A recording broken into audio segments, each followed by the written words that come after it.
திருப்பூரில் ரங்கராஜ் பாண்டே, மணிகண்டன், பழனி, எழிலரசி, கபிலா விசாலாட்சி, ஹேமவர்த்தினி, நாராயண கோவிந்தன் பங்கேற்கும் சாணக்கியாவின் சில் பட்டிமன்றம் ஆகஸ்ட் 8 சனி மாலை 6 மணிக்கு. இடம் காயத்ரி மஹால், காங்கேயம் ரோடு, திருப்பூர். அனைவரும் வருக. அனுமதி இலவசம். சரி, இன்னைக்கு 2 அவையிலயும் முக்கியமான ஒரு மசோதா நிறைவேற்றப்பட்டிருக்கு. வந்தே மாதரம் இந்த மாதிரி நேஷனல் இதெல்லாம் அவமானப்படுத்தினா கடும் தண்டனை அப்படின்னு சொல்லி அந்த மசோதா 2 அவையிலும் நிறைவேற்றிட்டாங்க. திமுக எம்பிஸ் அதுவும் பர்ட்டிகுலர் கனிமொழி அவர்கள் ரொம்ப ஆவேசப்பட்டு இன்னைக்கு பேசினாங்க. It's against secularism. நீங்க ஹிந்துத்துவாவை தான் இப்படி முன்னிறுத்துறீங்க. தமிழ்நாட்டுக்குலாம் இது ரொம்ப பெரிய இன்சல்ட்டு. நாங்க எங்களுக்குன்னு ஒரு பாட்டு வச்சிருக்கோம். அப்படி இருக்கும்போது நீங்க நேஷனலிசம்லாம் எப்படி திணிக்கலாம் எங்க மேல? இந்த மசோதாவெல்லாம் கொண்டு வரக்கூடாது. இட்ஸ் அகெயின்ஸ்ட் செக்யூலரிசம் அப்படின்னு கனிமொழி அவர்கள் சொல்லியிருக்காங்க. ராசா அவர்கள் அவர் பேசிட்டு இருக்கும்போதே மசோதாவை நிறைவேத்திட்டாங்க. அவர் கொஞ்சம் தான் பேச அனுமதிச்சாங்களே அப்படின்னு பார்த்தோம். அவர் ராஜேந்திர பிரசாத்லாம் கோட் பண்ணி அவங்களாமே அப்படி சொல்லியிருக்காங்க. இப்ப ஏன் நீங்க இந்த மாரி ஒரு முடிவு எடுக்கிறீங்க அப்படின்னு கேட்கறாங்க. வந்தே மாதரம் பாடல் இவங்களுக்கு ஏன் இவ்வளோ அலர்ஜியா இருக்கு? ஏன் அலர்ஜினா பல காரணங்கள் இருக்கு. இதுல நடுவுல ஒண்ணு கோட் பண்ணார்ல, ஜஸ்டிஸ் பார்ட்டி அப்படின்னு. ம். அதுக்கு போனீங்கன்னா தெரியும் என்ன இவங்களுக்கு அலர்ஜி அப்படின்னு. முதல்ல ஜஸ்டிஸ் பார்ட்டி இவங்க இதுக்கு பார்த்தோம்னா, இந்த நாடு அப்படின்ற கான்செப்ட்டே இவங்களுக்கு அலர்ஜி அப்படின்றத பார்க்கிறோம். ம். சுதந்திரம் கிடைத்த போது ஆகஸ்ட் 15 பெரியார் அவர்கள் அவருடைய இதுல என்ன பண்ணாரு, அட்டை படத்துல கருப்பு விட்டு இது கருப்பு தினம்னு இது பண்ணார் அப்படின்றத பார்க்கிறோம். ம்.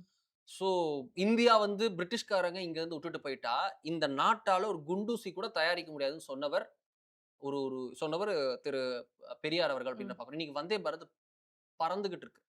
வந்தே பாரத்ல ஃப்ரைட் ட்ரெயின் இன்னைக்கு பறக்குது. கோட்டா ரீஜியன்ல 145 கிலோமீட்டர் வேகத்துல இந்தியால ட்ரெயின் பறந்துட்டு இருக்கு. யுபிஐ பிரிட்டிஷ் சோ கால்ட் அந்த வெள்ளை நிறத்து பிரிட்டிஷ்காரர் இருக்காருல்ல, அந்த பிரிட்டிஷ்காரர் முடியாததை இந்தியா பண்ணிட்டு இருக்கோம். இந்தியாவில் இருக்கக்கூடிய ஒவ்வொரு ஒவ்வொரு இவங்க சேர்ந்து ஒவ்வொருத்தர்கிட்டயும் நமக்கு யுபிஐ இருக்கு. நம்ம டிஜிட்டலி கனெக்டட் நம்ம பேங்கிங் ஃபினான்ஷியல் சிஸ்டம் நம்ம இந்தியாவில் வச்சிருக்கோம். ஆதார் போன்ற விஷயம் வச்சிருக்கோம். நம்மளால யார் யார் எங்க இருக்காங்கன்னு ட்ரேஸ் பண்ண முடியுது. ஃபேஷியல் ரெகக்னிஷன் சிஸ்டம்ல இருந்து எல்லாமே நம்ம வச்சு அவங்க குற்றப்பின்னணி வரைக்கும் எடுக்கிறோம் அப்படின்றத பார்க்கிறோம். ஏபிஏஆர்னு வருது. ஸ்டூடெண்ட்ஸ் முழுக்க வச்சிருக்க ஒன் கார்டு அப்படின்றது வரைக்கும் வருது.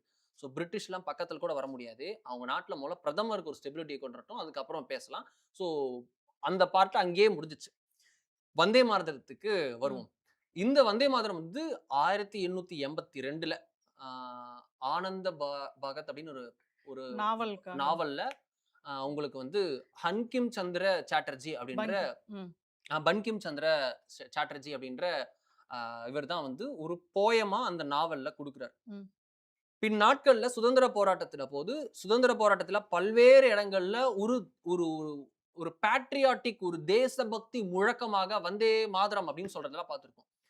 80கள்ல 70கள்ல தமிழ்நாட்டுல பல சுதந்திர போராட்ட படம் இருக்கு. எல்லாத்துலயும் வந்தே மாதரம்ன்ற கோஷம் இருக்கும். நம்ம கப்பலோட்டிய தமிழன் படத்துல இருந்து எல்லாத்துலயும் பாருங்களேன், திரு சிவாஜி நடிச்சிருக்காரு. எல்லா படத்தையும் சிவாஜி தான் நடிச்சிருக்காரு மேக்ஸிமம். அதுல சிவாஜி நடிச்ச ஒவ்வொரு இடத்துலயும் பாருங்க அது இருக்கும். 1950ல ஜனவரி 24 இந்தியாவுடைய கான்ஸ்டிடியூயன்ட் அசம்பிளி உருவாக்கி இது பண்ண இந்தியாவோட கான்ஸ்டிடியூஷன் 26 ஜனவரி 26 ஏற்கப்படுகிறது. 24 ஃபைனலா இது உங்களுக்கு ராஜேந்திர பிரசாத் ஒப்புதல் கொடுக்கிறார். பிரசிடென்ட் அவர்கள் ஒப்புதல் கொடுக்கிறார். அந்த இதுல பார்த்தோம் அப்படின்னா முதல் 2 ஸ்டான்சா ஆஃப் வந்தே மாதரம் உங்களுக்கு வந்தே மாதரம் சுஜலாம் சுஃபலாம் அப்படின்னு மலையஜ சீத்தலாம் ஃபுல்லா அந்த முதல் 2 ஸ்டான்சா அது national song which is equivalent to Jana Gana Mana of which is national anthem. Equivalent to அப்படின்னு சொல்லிட்டு அதற்கு இணையான அந்தஸ்தை அன்றே கொடுக்கிறார்கள். சோ வந்தே மாதரம் அப்படின்றது எல்லோராலும் ஆல்ரெடி அம்பேத்கர் உள்ளிட்ட மகாத்மா காந்தி உள்ளிட்ட எல்லோராலும் சுபாஷ் சந்திர போஸ் உள்ளிட்ட திரு நேரு அவர்கள் உள்ளிட்ட காங்கிரஸ் உடைய CWC meeting Congress working committee மீட்டிங்ல வந்தே மாதரத்தோட முதல் 2 ஸ்டான்ஸா எப்பவுமே பாடிட்டு இருந்திருக்காங்க. சமீபத்திய காலங்கள்ல உங்களுக்கு 90களுக்கு பிறகு மட்டும்தான் ஆன் அண்ட் ஆஃப் வருது. இப்ப இருக்கு ஆன் அண்ட் ஆஃப் இருக்கு அப்படின்றத பார்க்கிறோம். முதல் 2 ஸ்டான்ஸா அப்படின்றது பாடப்படுகிறது. இப்போ பிஜேபி என்ன சொல்றாங்கன்னா முழுக்க பாடணும் அப்படின்னு சொல்றாங்க. முதல் 2 ஸ்டான்ஸா முழுக்க இந்த டிஃபரன்ஸ் இப்போ நம்ம புரிஞ்சுக்கணும். முதல் 2 ஸ்டான்ஸா அப்படின்றது உங்களுக்கு இந்த தாய்மண் அப்படின்ற டோன்ல இருக்கும். பிறகு உங்களுக்கு அந்த பாடல்கள்ல எப்படி தாய்மண் அப்படின்னு டீகோட் பண்ற வகையில சரஸ்வதி பல கைகளை கொண்டிருக்கக்கூடிய அப்படின்னு சொல்லிட்டு ஒரு ஒரு நம்ம தேவிகளா சரஸ்வதி லக்ஷ்மி உள்ளிட்ட கோட் பண்றாங்க. அந்த போயம் அப்படிதான் அமைஞ்சிருக்கு. இது எப்படி உங்களுக்கு அது ஒரு மதவாதத்தை திணிக்கக்கூடியதாக மாறும் அப்படின்றது தெரியல. இங்க எங்கேயும் இந்த மதம் மட்டும் தான் அப்படின்னு சொல்லல. இந்த வார்த்தைகளையோ இல்ல ஹிந்து மதத்தையோ ம். எங்கேயுமே ஹிந்து மதம் மட்டும் தான் இருக்கு உலகத்துல. ஹிந்து மதத்தை கற்பிக்காதவன் வந்து இப்படி சாத்தான், காஃபிர் அப்படின்லாம் எதுவும் சொல்லல. இது பாட்டுக்கு உங்களுக்கு இந்த சரஸ்வதி, லக்ஷ்மி அப்படின்னு இருக்கு. இது எப்படி அலர்ஜிக் ஆகும் அப்படின்னு தெரியல. இது ம். வந்து basic structure, basic fabric of this nation. ம். இந்த நாடு 1947 ஆகஸ்ட் 15ல பிறக்கல. அதுக்கெல்லாம் முன்னாடில இருந்து இருக்கு அப்படின்ற ம். இட்ஸ் பீன் எக்ஸிஸ்டிங் ம். ஃபார் செவரல் இது எத்தனையோ யுகங்கள் நீங்க எத்தனையோ போடலாம். தெரியல. அப்படி இருக்க இது ஒரு பேசிக் ஃபேப்ரிக். அந்த ஃபேப்ரிக் எப்படி அலர்ஜிக் ஆகும்? சரஸ்வதி அப்படின்னாலே அலர்ஜிக். லக்ஷ்மி அப்படின்னாலே அலர்ஜிக்னா, இந்த நாட்டுல ரிவர் பேரெல்லாம் அப்படிதான் இருக்கு. கோதாவரி, நர்மதா, உங்களுக்கு எத்தன காவேரி, கங்கா, யமுனா, எத்தன நாட்டுல நதிகள் பேரு மேக்ஸிமம் வைகை எத்தன இருக்கு? மேக்ஸிமம் பாரத மாதா 95 தோற்றமே அப்படித்தானே இருக்கும் நம்மளுக்கு பாரத அப்படின்னு மாதான்றது ம். கூட ஒரு ம். உருவாக்கப்பட்ட இது அப்படின்னு திரு அம்பேத்கருடைய வார்த்தைகள் படி, அவருடைய இது படி பாரத மாதா அப்படின்றதையோ, வந்தே மாதரம் என்பதையோ அவர் முழுமையாக ஏற்கவில்லை. ஏன் ம். அப்படின்னா, அவரு ஒரு பிராமணிக்கல் பேட்ரியார்கி அப்படின்னு அவர் சொல்கிறார். அவருடைய வார்த்தைகள் படி, திரு அம்பேத்கர் வார்த்தைகள் படி வந்தே மாதரம், பாரத் மாதா அப்படின்ற 2மே ஒரு பிராமணிக்கல் பேட்ரியார்கி சொல்கிறார். ம். ஏன் அப்படின்னு சொல்றாருன்னு கேட்டா ஷாக் ஆவீங்க. அவர் எப்படி சொல்றாருன்னா, இது எல்லாம் வந்து ஒரு ஒரு மதர் அவங்கள நம்ம இது பண்ணணும் அப்படின்னு சொல்றது போல கட்டமைக்கப்பட்டது. சோ இது வந்து ஒரு ஒரு ஃபிக்ஸ் பண்ணி அதன் மூலம் உங்களை அடிபணி வைக்கிறதுக்காக ஒரு மதர்ன்னு சொன்னா எல்லாரும் இதாயிருவீங்கல்ல ஓகே. அப்படின்னு சொல்லிட்டு அவர் அந்த இதுல வந்து இது பிராமணிக்கல் பேட்டர்ன் டிஸ்மிஸ் பண்றாரு. அட் த சேம் டைம் முதல் 2 ஸ்டான்ஸாவை ஏத்துக்கிறாரு. இருக்கட்டும் வைக்கலாம் அப்படின்னு தான் சொல்றாரு. இப்போ இயற்றப்பட்டிருக்கக்கூடிய சட்டம் இந்த இது என்ன அப்படின்னா, நீங்க எல்லாரும் பாடணும் அப்படின்னு சொல்றது கிடையாது. இதை நீங்க அவமதிக்க முடியாது ம். அப்படின்றது. நீங்க ஏன் டென்ஷன் ஆறீங்க?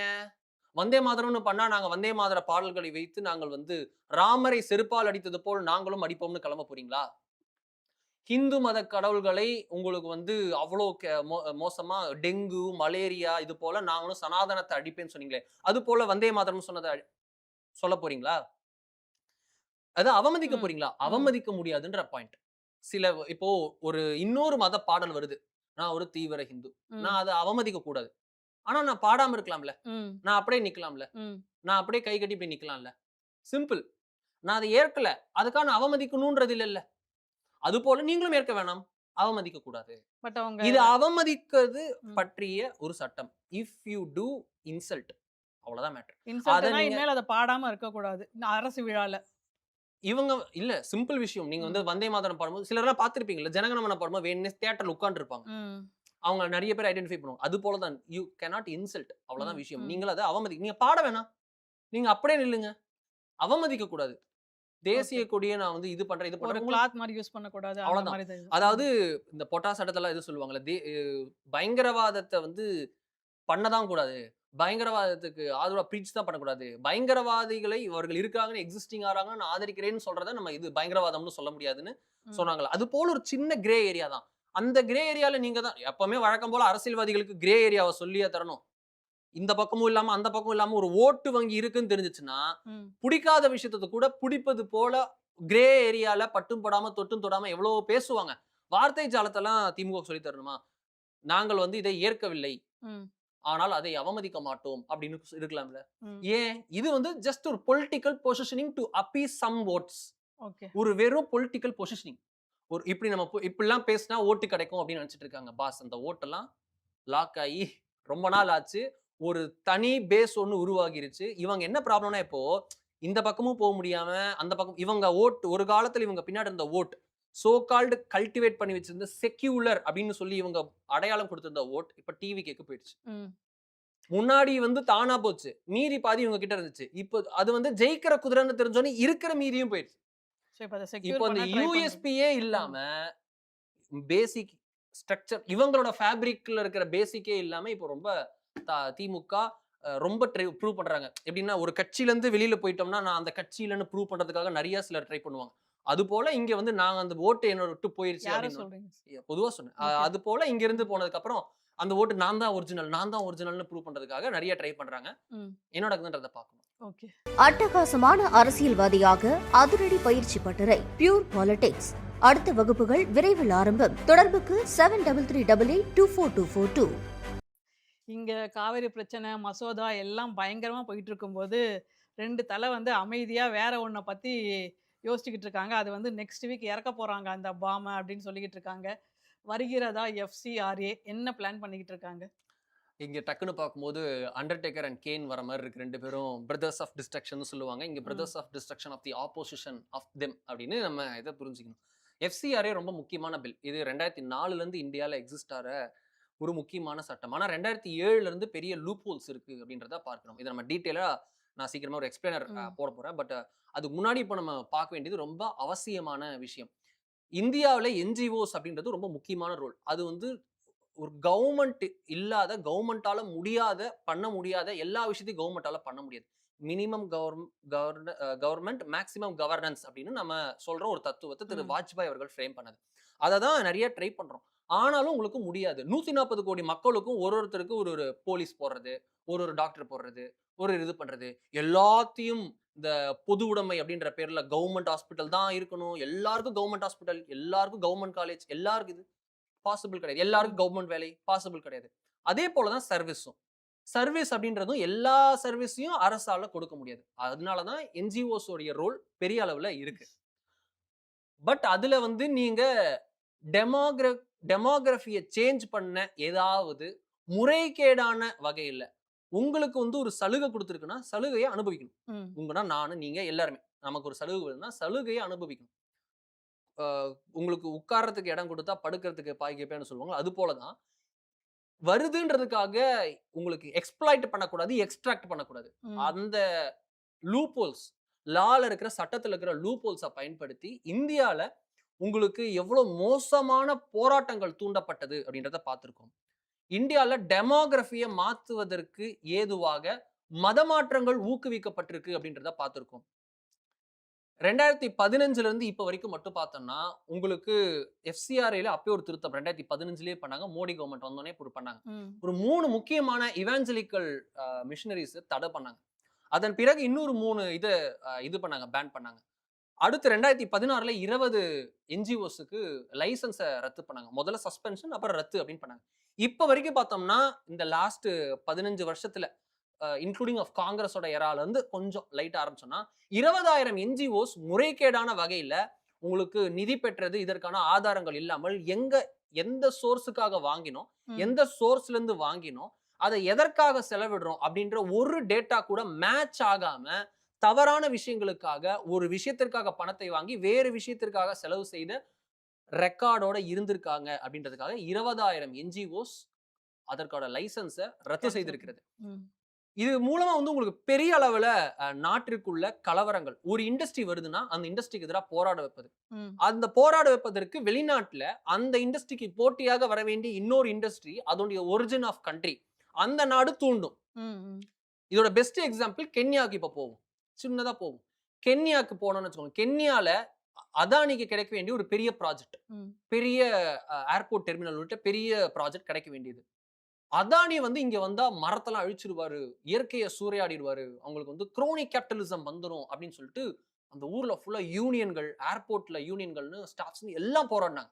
போராட தூண்டப்பட்டார்கள். ம். அது பின்னாடி தெரிய வரும் எப்படின்னு சொல்றேன். ஃபுல்லா போராடினாங்க. பின்னால பார்த்தா அந்த வேணாம்ப்பா சாமி நான் வரலன்னு சொல்லிட்டு அவர் ரத்து செஞ்சுட்டாரு. கவர்மெண்ட்டும் வந்து சாரி சார் உங்களால அகாமடேட் பண்ண முடியல. நெறைய போராட்டம் வருது அப்படின்னு சொல்லிட்டு கேன்சல் பண்ணிட்டாங்க. ம். அப்புறம் பார்த்தா திரு அதானி வாங்கினதை விட 1.5 டைம்ஸ் கூடுதலாக சீன நிறுவனம் வந்து அதே கான்ட்ராக்ட் எடுத்து இது பண்றாங்க. அந்த யூனியன்ஸ் அப்ப போராடல. ம். ஏன் அப்படின்னா ஃபண்ட் ஃபண்டட் பண்ணது பை சைனா. சைனா. அந்த NGOஸ்க்கு வருது. சைனாக்கு அந்த இது போணும். அதுக்கு அதானிய போகக்கூடாதுன்னாங்க. ம். இதனால என்னாச்சு? கென்யா அரசாங்கத்திற்கு 1.5 மடங்கு கூடுதல் செலவு.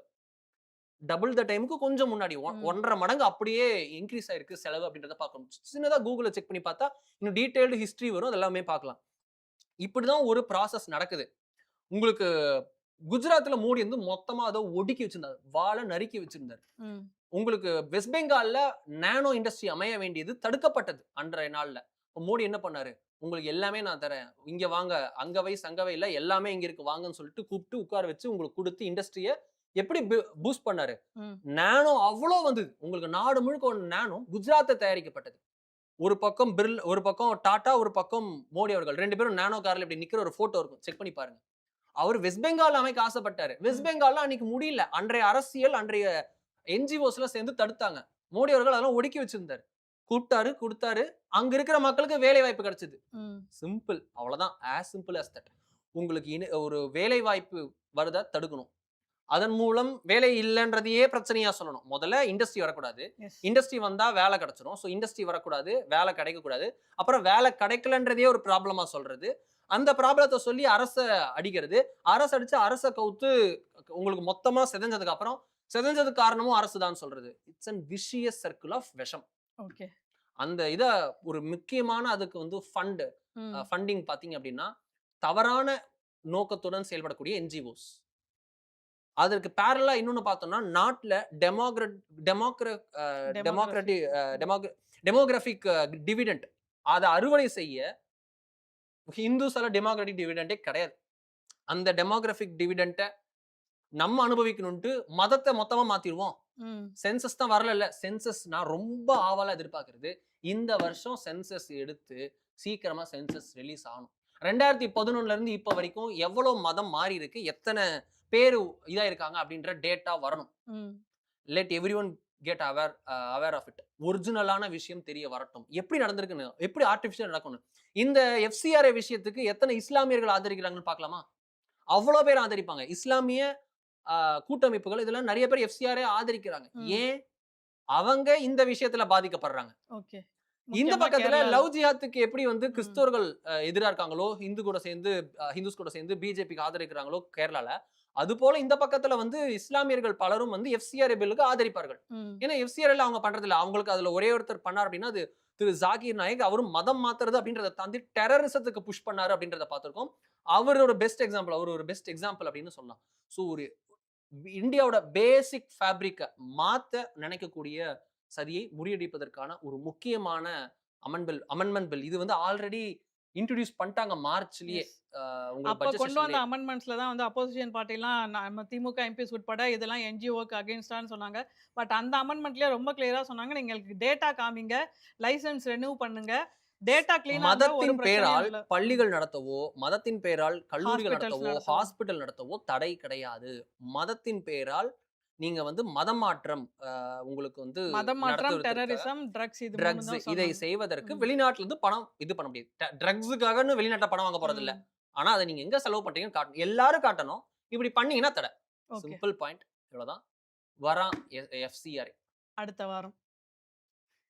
மீண்டும் ரொம்ப நன்றி சார். இன்றைய மசோதா நிறைவேறியிருக்கு. அடுத்த வாரம் எஃப்சிஆர்ஏ அப்படிங்கிற பெரிய மசோதா வரப்போகுது. இதற்கிடையில நாளைக்கு என்ன நடக்கப் போகுது, வெள்ளிக்கிழமை அப்படின்னு நம்ம ஒரு சஸ்பென்ஸோட முடிச்சிருக்கோம். அதன் பின்னணி தகவல்களை நாளைய 7 சென்ஸ் நிகழ்ச்சியில் பார்க்கலாம். அதுவரை நன்றி.